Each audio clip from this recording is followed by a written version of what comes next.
Welcome to Luca is a Billionaire, where the only thing I invest in is your answers. You start by confirming where the problem lies. Select the troublesome text and inspect the Home ribbon. Once done, press Ctrl+D to open the font dialog so you see exact settings. Make sure you check whether Word is substituting a missing font versus using a style override. If the font isn't installed, Word will pick a fallback, so install the correct font in your operating system and then restart Word. This often resolves substitution immediately. Next, you focus on styles and direct formatting because the Y is usually a conflicting style.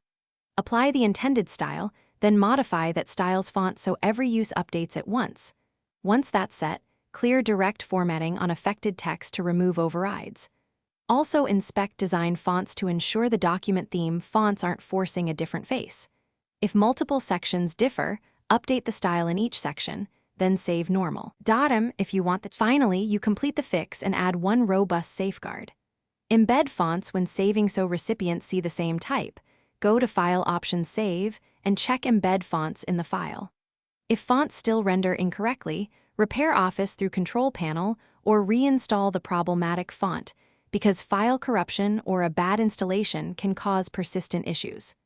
Once done, test the same text in a new document to confirm the problem was document-specific versus. Thanks for watching and please subscribe. It's the best investment you'll ever make.